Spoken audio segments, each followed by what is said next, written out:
नमस्कार मित्रांनो, रेषा आणि कोन या व्हिडिओ विषयामध्ये आपले स्वागत आहे. यामध्ये आज आपण शिकणार आहोत आधारभूत व्याख्या, परस्परछेदक रेषा आणि अपरस्परछेदक रेषा, कोनांच्या जोड्या, समांतर रेषा आणि तिरक्या रेषा, एकाच रेषेच्या समांतर रेषा, त्रिकोणाच्या कोनाचे गुणधर्म आणि सारांश. तर चला आधारभूत व्याख्या बघू. रेषाखंड म्हणजे काय? दोन शिरोबिंदूमधील रेषेला रेषाखंड असे म्हणतात, जसे आकृतीत दाखवले आहे. किरण म्हणजे काय? एका शिरोबिंदूपासून निघणाऱ्या रेषेला किरण असे म्हणतात, जसे येथे दाखवले आहे. कोन म्हणजे काय? जेव्हा दोन किरण एका शिरोबिंदूमधून तयार होतात तेव्हा त्यापासून एक कोन बनतो. कोन हे अनेक प्रकारचे असतात. तर चला आता आपण कोनाचे प्रकार बघू. लघुकोन, जो कोन 0 अंश आणि 90 अंशाच्या आत असतो त्यास लघुकोन म्हणतात. जसे की आकृतीत दाखवले आहे, येथे दोन रेषा ए आणि बी आहे, जे एम शिरोबिंदूत मिळतात. म्हणून बिंदू एम पासून मिळणारा कोन 0 अंश आणि 90 अंशाच्या आत आहे. त्याचप्रमाणे समांतर कोन म्हणजेच काटकोन, 90 अंशाच्या कोनाला काटकोन म्हणतात. येथे पी आणि आर या दोन रेषा आहेत, जे बिंदू क्यू वर 90 अंशाचा कोन बनतो. आपण येथे आकृतीत बघू शकतो. विशाल कोन म्हणजे काय? जो कोन 90 अंश आणि 180 अंशाच्या आत असतो त्याला विशाल कोन म्हणतात. सरळ कोन, जो कोन 180 अंश असतो त्याला सरळ कोन म्हणतात. त्याचप्रमाणे परावर्ती कोन, जो कोन 180 अंशपेक्षा अधिक आणि 360 पेक्षा कमी असतो त्याला परावर्ती कोन म्हणतात, जसे येथे आकृतीत दाखवले आहे. त्यानंतर पूरक कोन, जर दोन कोनांची बेरीज एका समांतर कोनाबरोबर आहे तर तो पूरक कोन असतो. आकृतीप्रमाणे येथे दोन कोन x आणि y यांची बेरीज 90 अंश आहे, म्हणून त्याला पूरक कोन म्हणतात. संपूरक कोन, ज्या दोन कोनांची बेरीज 180 अंश आहे त्याला संपूरक कोन म्हणतात. येथे दोन कोन m आणि n आहेत, त्यांची बेरीज 180 अंश आहे. आपण येथे आकृतीत बघू शकतो. लगतचे कोन, दोन कोन लगतचे कोन आहेत. जर त्यांचा शिरोबिंदू सामायिक असेल तर समान बाजू आणि असमान बाजू वेगवेगळ्या असतात. आकृतीप्रमाणे येथे कोन LOM आणि कोन MON लगतचे कोन आहेत. किरण OM ची सामायिक बाजू O आहे. OL आणि ON असमान बाजू आहेत. म्हणून कोन LOM अधिक कोन MON बरोबर कोन LON. आता कोनांच्या रेषीय जोड्या. जर दोन लगतच्या कोनांची बेरीज 180 अंश असेल, जेव्हा त्यांच्या बाजू समान नसतील तेव्हा कोनांची जोडी तयार होते. त्याला एकरेषीय कोन म्हणतात. आकृतीत कोन LOM आणि कोन MON एकरेषीय कोन आहे. त्यानंतर विरुद्ध कोन, जेव्हा दोन रेषा एकमेकांना परस्पर छेदतात तेव्हा विरुद्ध कोन बनतो. त्यामध्ये एक जोडी कोन AOD आणि कोन COB व दुसरी जोडी कोन AOC आणि कोन DOB आहे. आपण येथे आकृतीत बघू शकतो. आता आपण बघू परस्परछेदक रेषा आणि अपरस्परछेदक रेषा. प्रथम परस्परछेदक रेषा म्हणजे काय?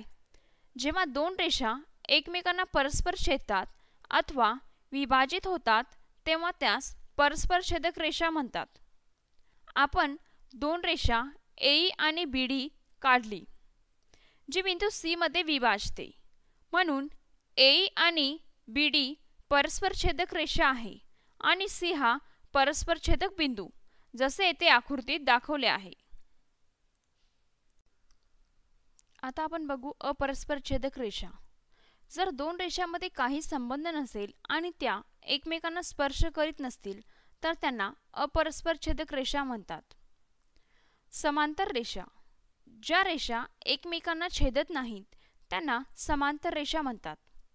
आपण दोन रेषा PQ आणि RS काढली आहे, जी एकमेकांना समांतर आहे. म्हणून या रेषा एकमेकांना छेदत नाहीत, जसे येथे आकृतीत दाखवले आहे. आता आपण बघू एक रेषी बिंदू आणि अनेक रेषी बिंदू. प्रथम एक रेषी बिंदू म्हणजे काय? जेव्हा 3 आणि 3 पेक्षा अधिक बिंदू एकाच रेषेवर असतात तेव्हा त्यास एक रेषी बिंदू म्हणतात, जसे येथे आकृतीत दाखवले आहे. अनेक रेषी बिंदू जर ते एका रेषेवर नसतील तर त्यांना अनेक रेषी बिंदू म्हणतात. येथे आपण आकृतीत बघू शकतो. आता आपण बघू कोनांच्या जोड्या. जर एका रेषेवर एक उभी किरण असते तेव्हा दोन कोनांचा योग 180 अंश असतो. आकृतीत AB या एका रेषेवर CD ही किरण आहे, म्हणून कोन ADC आणि कोन CDB ची बेरीज 180 अंश आहे, जसे आकृतीत दाखवले आहे. जेव्हा दोन रेषा एकमेकांना परस्पर छेदतात तेव्हा त्यापासून बनणारे विरुद्ध कोन सारखे असतात. PQ आणि RS दोन रेषा परस्परांना बिंदू O मध्ये छेदतात, म्हणून आपणास विरुद्ध कोनाच्या दोन जोड्या मिळतात. कोन POR आणि कोन QOS, कोन POS आणि कोन ROQ. म्हणून कोन POR अधिक कोन QOS बरोबर 180 अंश, जसे येथे आकृतीत दाखवले आहे. आता येथे आपण उदाहरणाच्या स्वरूपात स्पष्ट करू. आकृतीमध्ये रेषा WX आणि YZ परस्पर बिंदू O मध्ये छेदते. जर कोन WOY सास कोन YOX बरोबर 7-8 आहे तर बाकीचे कोन शोधा. कोन WOY सास कोन YOX बरोबर 180 अंश आहे, म्हणून कोन WOY बरोबर 7/15 गुणिले 180.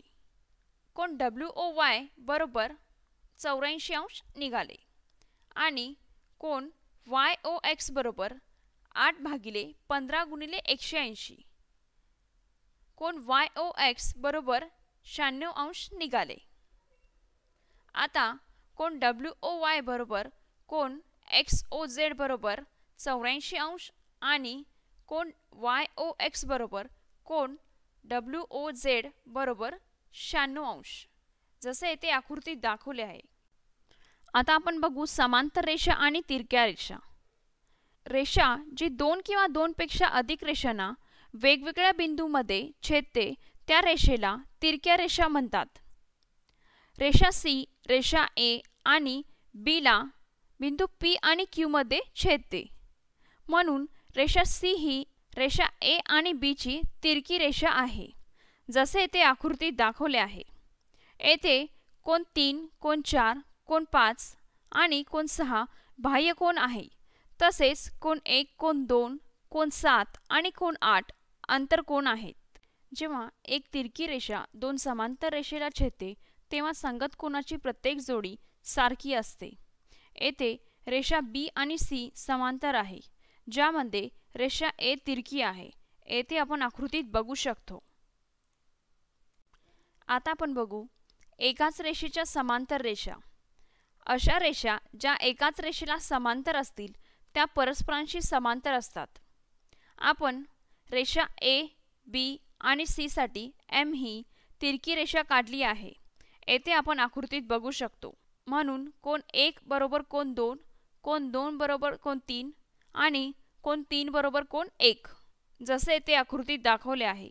आता आपण बघू त्रिकोणाच्या कोनाचे गुणधर्म. त्रिकोणाच्या तिन्ही कोनाची बेरीज 180 अंश असते. आम्ही एक त्रिकोण ABC काढला आहे. तसेच कोन 1, कोन 2 आणि कोन 3 ह्या त्रिकोणाचे कोन आहेत, जसे येथे आकृतीत दाखवले आहे. म्हणून कोन 1 अधिक कोन 2 अधिक कोन 3 बरोबर 180 अंश आहे. येथे आपण बाजू BC ला समांतर वरील बाजूस A पासून जाणारी एक रेषा WAX काढली आहे. म्हणून WAX एक रेषा आहे. म्हणून कोन 1 अधिक कोन 2 अधिक कोन 3 बरोबर 180 अंश आणि कोन 1 अधिक कोन 4 अधिक कोन 5 बरोबर 180 अंश, जसे आकृतीत दाखवले आहे. आता येथे आपण उदाहरणाच्या माध्यमातून स्पष्ट करू। आकृतीमध्ये x आणि y ची किंमत शोधा आणि हे सिद्ध करा की AB बरोबर CD आहे। आपणास x आणि y ची किंमत शोधायची आहे। x अधिक 60 अंश बरोबर 180 अंश, x बरोबर 180 अंश वजा 60 अंश, x बरोबर 120 अंश। हा विरुद्ध कोन आहे म्हणून y बरोबर 120 अंश, x बरोबर y समांतर कोन आहे म्हणून AB बरोबर CD जसे की इथे आकृतीत दाखवले आहे। त्यानंतर आकृतीमध्ये AB बरोबर CD, कोन AMQ बरोबर 45 अंश आणि कोन MRD बरोबर 136 अंश आहे, तर x आणि y ची किंमत शोधा।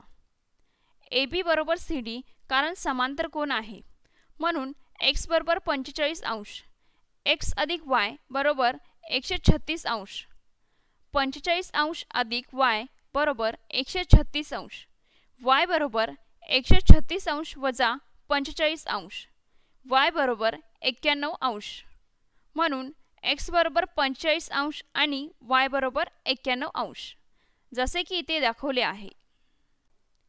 सारांश, या पाठात आपण मुख्य करून रेषा आणि कोनासंदर्भातील व्याख्या जाणून घेतल्या। पाठ व्यवस्थित आकलन होण्यासाठी आम्ही एक बहुपर्यायी प्रश्नसंच तयार केला आहे, तो पाठाच्या शेवटी आहे। सराव, खालील काही प्रश्न दिले आहेत, आपल्या स्वतःच्यावर त्यांना उत्तरे द्या व संकल्पना सुधारित करा। ही सामग्री शालेय शिक्षण प्रकल्प आकाश अंतर्गत विकसित केले गेले आहे। हा प्रकल्प अर्थसहाय्यित आहे NME, ICT आणि MHRD भारत सरकार। आमच्याशी संपर्क करण्यासाठी दिलेल्या ईमेल ID वर आम्हाला मेल करा। धन्यवाद।